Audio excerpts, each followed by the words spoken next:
We are living in unprecedented times. No matter what industry you come from, we must all review, rethink, and reinvent ourselves. Are you an entrepreneur that is trying to adapt your business to the new norm? Well, you are listening to the 2020 Entrepreneur, a podcast that will motivate you and have you think outside of the box. My name is Hugo Almeida, and with over 30 years of being an entrepreneur, I am here to share and inspire you with my experiences and help invent a new you. Hello, everybody, and welcome once again to a new episode of T20E World. My name is Hugo here, and I am excited to introduce to all of you a good buddy of mine from the industry of over 20 or 25 years. I don't even know anymore, but John Ruppert, right next to me in the studios here. Hugh, how you doing? Good to see you. Likewise, Johnny. Great guy, good buddy of mine. We go way back to the old Lucent Avaya days. It's been a long time. My goodness, time does fly, doesn't it, huh? Nothing makes me feel older. Hey, what are you kidding me? I'm turning 54 in a couple days. 54. But listen, John, what I want to talk to you about is, we were brainstorming as to what we wanted to talk about. And we said, you know what? Let's talk about ego. Egos. Huge, because it's a 3-letter word, but man, it is deep. Potentially very, very troublesome. No doubt, John. Let's talk about some examples. I mean, geez, I remember back in our corporate days, right? A lot of ego, especially our world of sales. You know, first of all, thanks for having me in here. Oh, my pleasure. This setup is absolutely amazing. Love it. So let's talk about egos, right? I've actually spent quite a bit of time talking about egos and thinking about egos lately. And, you know, for me, I want to get into the world of where does the ego come from, right? And why do we have it? And, you know, for me, growing up playing sports, ego was hands down the things that got me through everything. Times of doubt, all of that stuff, all about ego pushing you through. But what about maybe it was a little bit of confidence, would you say? Well, I think there is a tremendous difference between ego and confidence. What about arrogance? That's different. I think arrogance kind of sits off on its own. Arrogance is more kind of, look, I know what I'm doing. Mm-hmm. I know I'm good at this. Don't you dare tell me what to do. I don't want your ideas. You stay in your lane. I'll stay in mine. You know, I've definitely encountered many of those people. There's no shortage of them in sales. I can definitely tell you that. You know, one of the things I think it's incredibly important to understand, Hugh, is that, you know, you mentioned it before, confidence, right? And then ego. Those are two totally different things. And some people kind of assume that they're both kind of in that same category, but they're not. Confidence comes from having an experience in something and being able to produce something. Confidence really comes from the mastery of something. If you show up on a golf course one day and you say, I'm going to go out here and shoot 65. I'm trying still to shoot 65. On the front. I'll tell you, my goal is to break 120. That's not too far off from 65 on the front. You know, but like confidence comes from having that mastery of it, right? Look, I know what's going to happen. I've done this 100 times. I know if I work hard, I show up, I do all of the things that I need to do, I keep an open mind, I listen, you develop confidence in it, right? You know that you are going to more than likely have a positive outcome on it. No doubt. Ego is not built on confidence. It is not built on a foundation of mastery. It is built from an imagination. Okay, explain that one. People's egos, I think, a lot of times come from some type of inner, I don't know if I'm good enough to do this. Mm-hmm. So maybe insecurity or self-confidence? Yes, I am going to announce that I am good at this. I am going to pretend that I'm good at this. I am going to fake that I am good at this and push through it. Now, a master of something doesn't have to go out and proclaim that. Absolutely right, John. Great point. He does not walk around with a shirt that says, I am an entrepreneur master, right? That's right. It comes across to people that way, right? It comes across that, hey, you see that guy over there? He seems to know what he's doing. He's looking over to his right where I'm sitting. Well, if I was, I'd be like, look at that good-looking guy sitting over to my right. But honestly, the confidence comes from a mastery of something. You become a master. Ego really comes from I'm good at this. I got this. Oh, yeah, what makes you think that? I don't know, but I got it. How about when you say, the old saying, "Oh, you just busted his ego," or it's like taking a balloon and hitting it with a little pin. It goes and pow. All of a sudden you busted his ego and you're down in the dumps all over again. You hurt someone's ego. What do you think about that, John? Well, so Hugh, we both played sports, right? We know I tend to say the win at all costs, but the value of winning. And it wasn't until both of us got older and we started coaching our kids that we really looked at it and say, you know what we want? We want the experience of competing. And when I was younger, looking at those times saying, oh, God, that just destroyed my ego right there. That pitcher, again, me being a baseball player, Sure. That pitcher, there's no way I'm hitting this guy. There's no way he's outmatched me in every single way. That's going to pop my ego in Before a second. you even get to the plate. Right? Huge mental game. Confidence You're going to knock it out of the park. Allows you the ability to go up there, get outmatched, and still say, doesn't mean I'm not good. That's right. He beat me on this one. Oh, that's right. That's a good way of putting it, John. I am going to learn from this next time. And look, being in sales as long as I have been, and you the same way, there have been times where I've gone into deals, sure, I was going to win them. Now, look, I was confident because I had tons of experience doing this. Exactly. But I also think a little bit of ego came into it.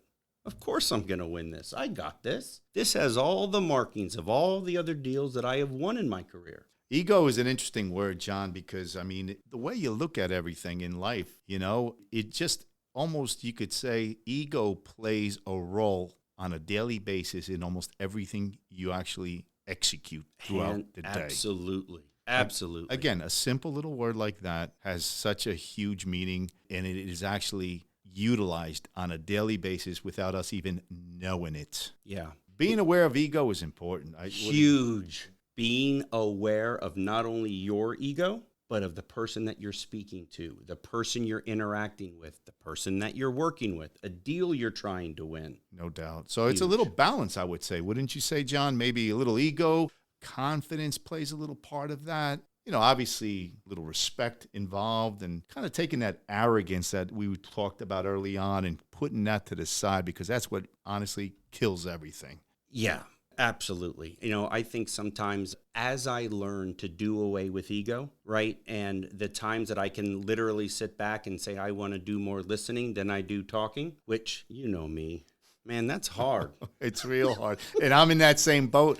And John just brought up a great point, because in my career, and this is something I've always preached, I coached soccer for 19 years and obviously a parent of two. And I said the same thing to my kids. Listen, you got to learn to be able to take your ego and put it to the side, build the confidence, and just be able to be you, be yourself, respecting everybody around you, playing the game you love, building that self-confidence, being able to display that little bit of ego. Yeah, look, I think one of the things my father always used to say to me, and it rings true, and I hear it all the time, first of all, because I use it with my kids, and I use it with all the kids I've coached, is if you're too busy talking, you're not busy listening. My dad, he would not talk over somebody. If you had something that you felt like you had to get in, he'd let you put it in there, but you're not going to catch the wisdom that he's trying to dole out here. Great point, John. And that's kind of what I started saying just a little bit ago. Throughout my career, obviously I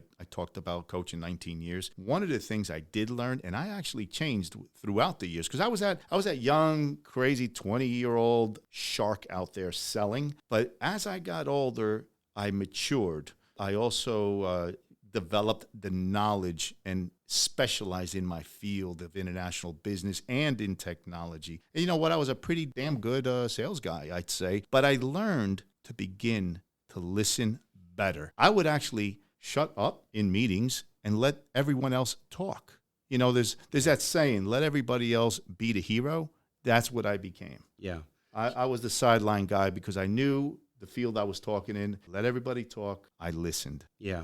Hugh, look, you and I have been friends now for going on 20 years or so. And I have to say, out of all the salespeople that I've ever known, you are probably the biggest hustler in terms of getting up, getting moving, knowing what you got to do. You grind it out. I talk about that every single day. Thanks, Johnny. Yeah, that means a lot coming from this guy, one of the top sales guys in almost every company he has worked with. But it's true. It's true. John's got a good point. Listen, I'm one of those guys, when I wake up, first off, I'm grateful, right? And the reason I'm grateful is because I woke up. I stood up. Absolutely. Do you know how many people did not wake up, could not get up? So I'm blessed, and I started in a positive way. So, yeah, then I hit it hard, man. I grind. I mean, that's the only way to kind of make things happen, right? You always was the person who would grind the hardest. And, you hit on this a second ago. When you started talking about maturing a little bit, right? Starting to get to that point where you listened more.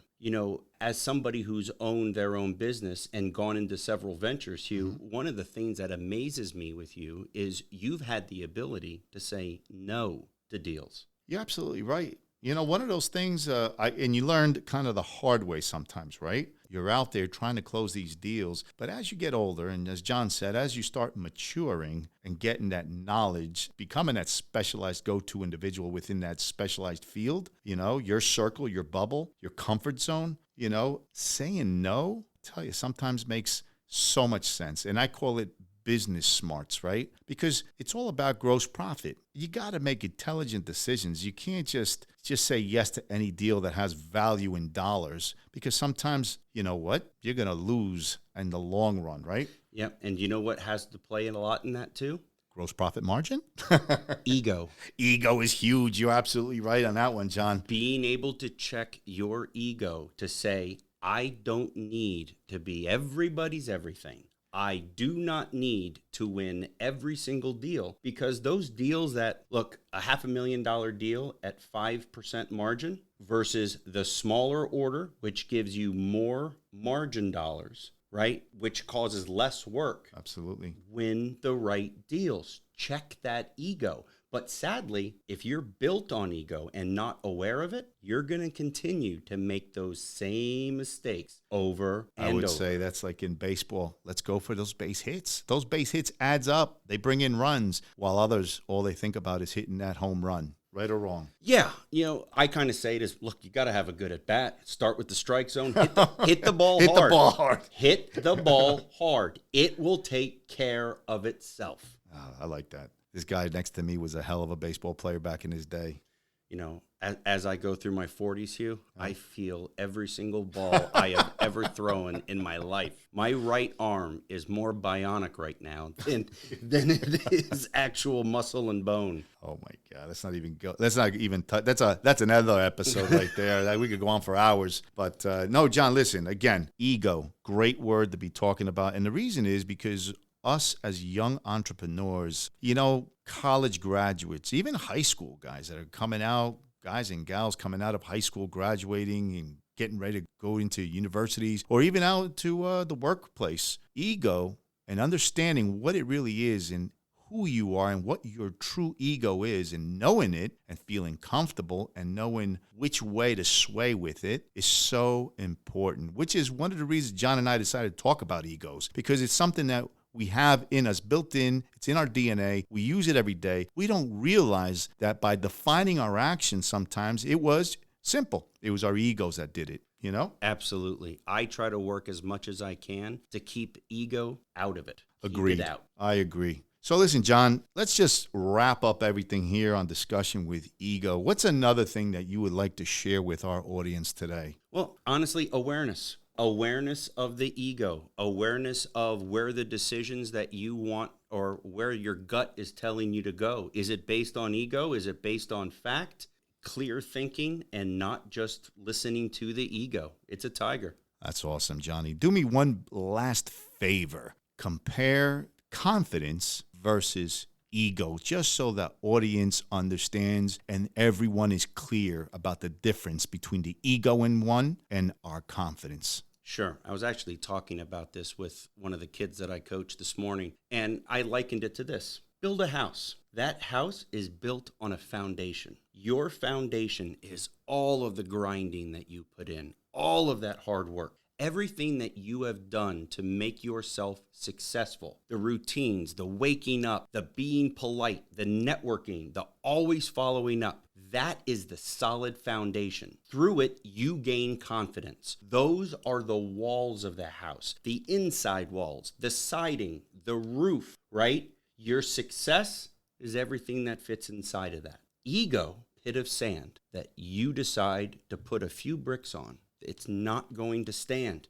The slightest little disruption to that ego, you're done. Wow, deep and great. Good advice, Johnny, and I appreciate that. So to our listeners out there, I hope this episode helped you understand more about yourself, about your ego. How do we apply the ego and versus our confidence levels, right? So, Johnny, thank you so much. I greatly appreciate you coming in here, sitting with us in our studios. And we got a lot more coming. John and I, he'll be another guest in the weeks to come with more topics that him and I discuss about. And we'll be talking about our careers as well as life experiences. And John, I'd love to have you back here very soon. I'd love to do it. Thanks again to all our listeners. This is T20E World you've been listening to, and it's Johnny Ruppert and Hugo, and we are out.